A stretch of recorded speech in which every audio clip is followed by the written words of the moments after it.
Bonjour. Bonjour. Bonjour, on se retrouve avec le Rav Yitzhak Perez, mais ça fait longtemps. C'est vrai, ça fait on s'est pas vu. Alors, aujourd'hui, on va attaquer une nouvelle partie des grandes connaissances du Rav Yitzhak Perez. Un nouveau dossier, nouveau thème. Un nouveau thème. Okay. Et on va parler de quoi? On va parler de Rabbi Akiva et Moshe Rabbeinu. C'est aussi, ouais, mais oui. du Mashiach. Et du Mashiach. Bah oui, c'est incontournable, en fait, on n'y arrive pas. J'essaie, mais j'y arrive pas. En fait, voilà. J'ai fait une rechute, en fait. Dès qu'on le voit, on parle du Mashiach. On fait une rechute. Mais mais je me soigne. Bah, je me soigne. De toute façon, c'est pas trop grave comme maladie. Non, c'est plus grave. Ouais, en plus, c'est une maladie que tout le monde a en ce moment. Il paraît que c'est contagieux. Ouais, c'est contagieux. Bon, écoute, tu veux que je me le voie? Non, ça va aller. Bon. Alors, je t'explique dans la Gemara, la source, c'est la Gemara. Oui. Masechet Sanhedrin. D'accord. Alors, le Talmud de Sanhedrin. Voilà. On parle du tribunal, mon tribunal. Et là-bas, dans Sanhedrin, c'est une masechet très intéressante. Il y a énormément de Mashiach là-bas, mais il y a un point très, très, très intéressant qui nous dit la chose suivante. Oui. Il y a à Ruth Amoavia, qui est l'ancêtre de David. Oui. On dit là-bas qu'elle a, je te cite un morceau de la Gemara, parce que c'est très riche. Cite-nous un morceau. Elle a 6 fils qui ont 6 bénédictions. C'est le texte. Ok. Et alors, juste après, elle nous dit David, Mashiach, pour l'interrogation. Okay. David, Mashiach dans la même ligne. David, 1, Mashiach 2. Ah, 2. Hanania, Michel, Vazaria. Michael. Ah, oui, parce que Hanania, Michael, Vazaria. Ok. Donc 3, ça fait 5. Et Daniel, 6. Et comme, bien entendu, la Gemara cite des psukim pour expliquer quels sont les 6 brachot de chacun de ces tzadikim. Alors pour David, il dit que c'est un Ishmil Chama, il joue de la musique, il fait la guerre, etc. Bon. Et alors quand on arrive au Mashiach, on a une question, puisque à l'encontre des autres, c'est un personnage hypothétique. Mais on n'a pas un nom. Alors, déjà, est-ce que c'est son fils physiquement? De quoi? De David? Non, de Ruth. Oui. Non. Elle a combien d'enfants? Ce sont des descendants de Ruth. Donc quand on dit les fils de Ruth, on parle ici de descendance. D'accord. Qui sont de la tribu de Yehuda, qui sont descendants de Ruth. D'accord. Et on les cite là-bas parce qu'ils ont effectivement chacun dans la Torah 6 adjectifs, 6 brachot. Ok. On va se focaliser bien entendu sur le Mashiach. Bien entendu. La Gemara n'est pas de reste, d'ailleurs. Elle reste pas avec le thème le titre de Mashiach. Elle va donner un nom. Comment elle va l'appeler? Non, ça s'appelle pas Inon cette fois-ci. Comme quoi j'ai suivi. T'as vu ou pas? J'ai rien à dire. Vraiment un élève studieux, magnifique. Non, il s'appelle Rabbi Akiva, le choisi Bar Korba. La révolte de Bar Korba. Il s'appelle comment? Bar Korba. Bar Korba. Okay. Donc ça, en fait, la Gemara, elle dit, quand on parle de la descendance de Ruth, qui s'appelle Mashiach, on parle de Bar Korba. La citation, c'est Bar Korba. Ok, super. Ok. Alors maintenant, pour reprendre le texte, que je vais citer une petite partie seulement du texte. Toujours de la Gemara, Sanhedrin. De la Gemara, Kenket Sanhedrin, Kenket. Elle dit la chose suivante. Alors, Bar Korba, pour préciser l'événement, dit Ana Mashiach, je suis Mashiach. D'accord. Bon, il y en a beaucoup qui le disent, mais lui, c'est un garçon qui était sérieux. C'était qui? Bar Korba, c'était un général de guerre. Ok.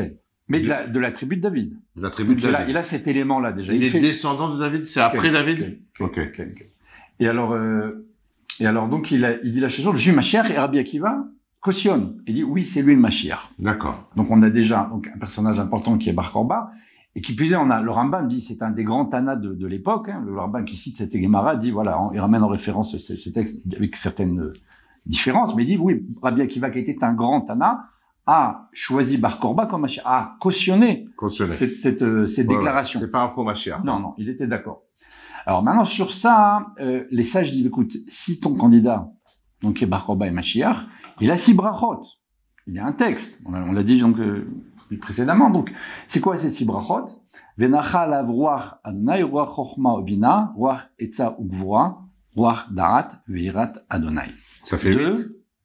Non, chochma obina, etza ugvura, et darat veirat Hashem. Ça fait 6. Allez, vas-y. Alors, la chochma, c'est l'étincelle, le premier départ de toute réflexion. Okay. La bina, c'est déjà la réflexion elle-même. L'intelligence, la bina. La bina, oui, on traduit par intelligence, mais la bina, si on est plus précis, c'est déjà l'élément je développe ce que j'ai reçu. Là.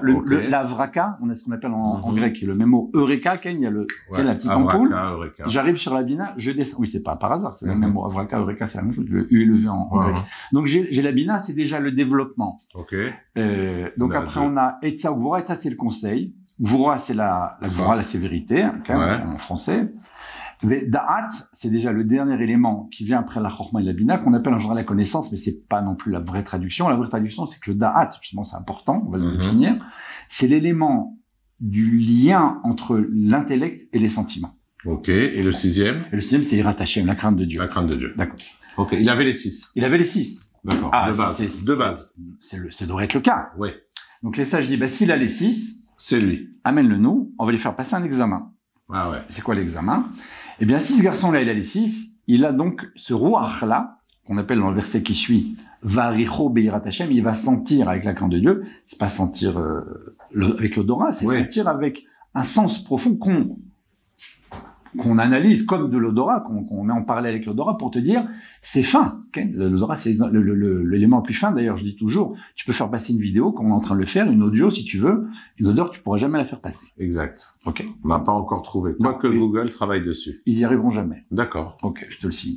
Je le dis officiellement ici, ils n'y arriveront jamais. Enregistrer la vidéo si jamais ils y arrivent. L'odorat, c'est impossible. Alors maintenant, l'odorat, on expliquera par la suite pourquoi, comment, mais c'est impossible. Alors maintenant, ce sens-là, c'est le sens du Mashiach. Alors il dit donc, si lui, il juge, non pas avec la vue et l'ouïe comme n'importe quel juge, même le plus sage des juges, et qui juge avec l'odorat, donc avec ce sens profond, qui est une espèce d'analyse intérieure profonde de l'âme, des éléments qu'il y a autour de la personne, eh ben, il doit avoir ce sens-là, et on va vérifier. Ils vérifient, ils disent non, il n'a pas ce sens-là. Alors attends, ça veut dire que le Sanhedrin remet en doute la parole de Rabbi Akiva? Les sages de l'époque. Les sages de l'époque.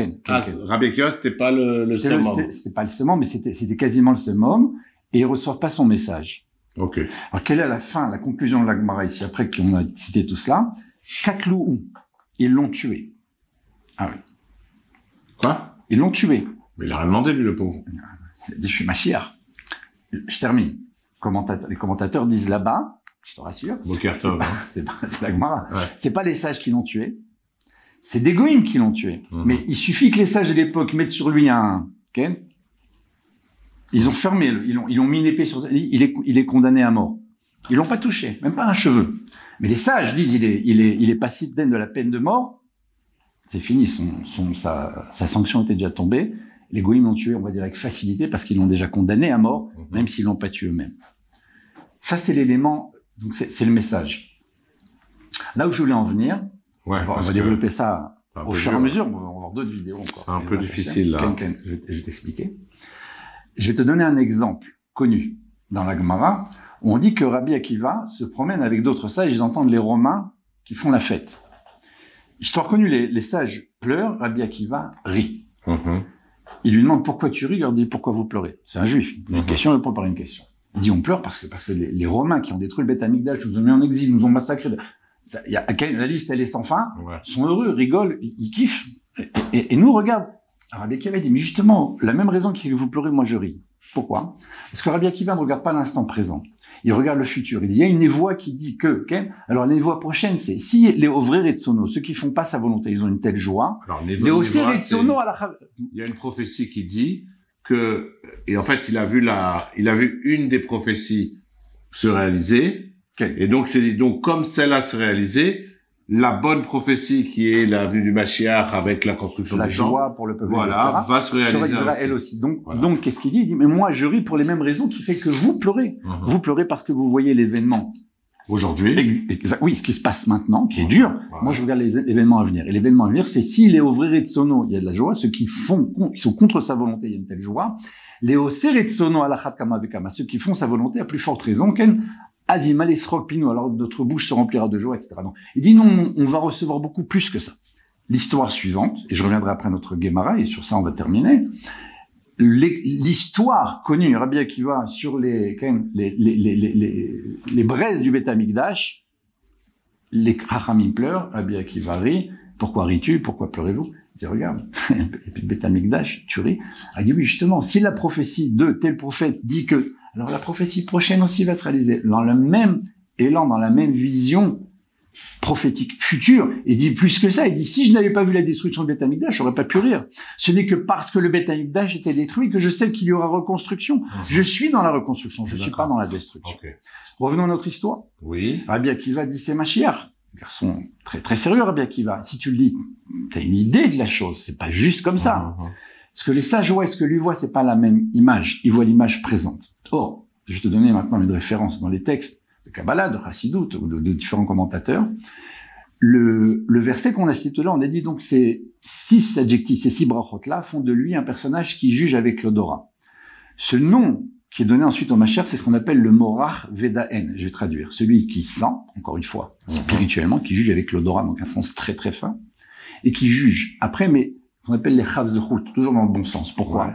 Parce que lorsqu'il va juger, il aura un sens quasiment divin, de pouvoir voir des centaines, des milliers d'éléments extérieurs, intérieurs, la personne, lorsqu'elle a fauté, était dans telle situation psychologique, au niveau financier, avec sa famille, avec le mauvais temps, la crise, des milliers de données. Il dit, mais imagine tout ça. Il a une photo de l'instant, de tout ce qui se passe à l'intérieur et à l'extérieur de la personne. Il dit, mais c'est évident qu'il a fauté. Il pouvait pas faire autrement. Regarde dans quel état il était, ce garçon-là. Donc, ce sens-là, divin, c'est pas Dieu, mais il a un sens que quelqu'un qui reçoit de Dieu, fait qu'il arrive à juger comme ça. Les Chachamim le voient aujourd'hui comme tel, en n'ayant pas ce sens-là. Or, ce sens, c'est pas des yeux d'une couleur marron ou verte, c'est pas la naissance. Ce sens-là, c'est un cadeau de Dieu, nous disent les sages. Rabbi Akiva sait qu'il va le recevoir. Il voit pas maintenant. Il voit le Beth Amikdash qui va être reconstruit. Il voit la joie qui va venir. Il voit Bar Korba qui va recevoir ce cadeau. Dans un mois, dans un an. Et attendez, non. Katlou, ils l'ont tué parce qu'ils ont regardé l'instant présent. Rabbi Akiva n'est pas dans l'instant présent. Il est dans le futur. Et il sait qu'il va recevoir ce cadeau-là. Donc il est oui, Mashiach. Et je vais te dire plus que ça. Je vais t'expliquer pourquoi il arrive à voir ça. Il y a ici un tableau que j'ai fait avec des éléments qui sont les éléments du Yud Ke Vav Ke, des 4 lettres du nom de Dieu. Yaakov, qui est en fait Rabbi Akiva, dans son essence, parce que Akiva plus, Yaakov plus Aleph, ça fait Akiva. Donc Yaakov, lui, son sens à lui, par rapport aux différents éléments des tableaux, on a l'eau, le feu, l'air et la terre, la vue, l'ouïe, l'odorat, le goût, ça. Tu es toujours dans le rouach et le réach par rapport à Yaakov. Tu peux montrer si tu veux à l'écran, en essayant de faire un gros plan sur les éléments qui sont ceux-là et ceux qui est en bas. Simchan, tu peux trafiquer ça? Tu as le réach et le rouach, la troisième ligne qui correspond à Yaakov. Il y a Akiva, c'est Yaakov, parce que Yaakov, plus la lettre Aleph, c'est Akiva. C'est pas moi qui dis, c'est l'Ari Akadosh. Il dit Rabbi Akiva. Mais moi, j'ai pas compris, hein. Si vous l'avez pas compris, c'est normal. À sa source dans Yaakov. Or, Yaakov, l'élément qui définit, un des éléments qui définit, parce que le Yud Ke Vav Ke, c'est tout. On avait expliqué une fois dans le cours précédemment. L'élément qui définit l'essence, en tout cas, par rapport à Yaakov, c'est pas la vue. On a dit, il va pas juger par la vue ou par l'ouïe, mais l'odorat. D'accord? Donc l'odorat, c'est le sens de Yaakov. Donc c'est le sens de Rabbi Akiva. Rabbi Akiva arrive à deviner qu'il a ça parce qu'il est lui-même dans ça. Alors, Bar Korba, c'est ou pas le Mashiach? Oui. Mais... Les sages ont, pas physiquement, directement, les sages ont tué le Mashiach. C'est pas moi qui le dis, c'est la Gemara. Sauf que moi, j'ai un peu plus loin en expliquant pourquoi ils l'ont tué, pourquoi ils l'ont pas compris, et pourquoi effectivement il y avait une erreur par rapport à Rabbi Akiva qui lui avait raison. Parce que lui est dans le rouach, il est dans le réach. Ok, c'est très dangereux là, ce que tu racontes. Mais je te donne des autres exemples dans d'autres vidéos pour t'expliquer que ça s'est passé tout au long de notre histoire. D'accord. Donc on avait le Mashiach et on l'a perdu parce que les sages l'ont tué, parce qu'ils n'ont pas compris que ça allait lui arriver. Mais et donc... Rabbi Akiva, lui, il savait parce qu'il non, s'ils l'ont tué, c'est que c'était la volonté de Dieu, sinon il n'aurait pas fait tuer. Non, il y a plein de Gemarot. Tu peux pas dire, d'un côté, c'est les sages qui ont tué le Mashiach, et de l'autre côté, dire à Kol Mina Shamayim, C'est toi qui l'as dit, c'est pas moi. Donc toi, tu es pas d'accord. Je suis pas d'accord. Je dis simplement la chose suivante. La différence entre Rabbi Akiva et les sages, c'est une vue de l'esprit. Les sages sont dans le jugement immédiat. Rabbi Akiva est dans l'ouverture et dans le futur. Ils n'ont pas la même façon de voir les choses. Rabbi Akiva voit, parce qu'il a le rouach et le réach, il a ce sens-là. C'est lui, en fait. C'est ce qu'il est. Donc, voit en Bar Korba, il a une identité, si tu veux, par rapport à ça. Il est comme lui et il sent, et il sait, il est lui-même, il est dans le réach. Il sait qu'il va recevoir. Il dit, attendez. Il dit, non, on l'attend pas. Condamné à mort, les goïms le prennent, le tuent, et l'histoire s'arrête là. La Gemara, encore une fois, te dit, Katlou, ils l'ont tué, même si c'est pas les sages eux-mêmes qui l'ont fait. Ils l'ont condamné à mort. Donc, ça veut dire que là, on a loupé le coche, effectivement, à ce moment-là, mais c'est pas la seule fois.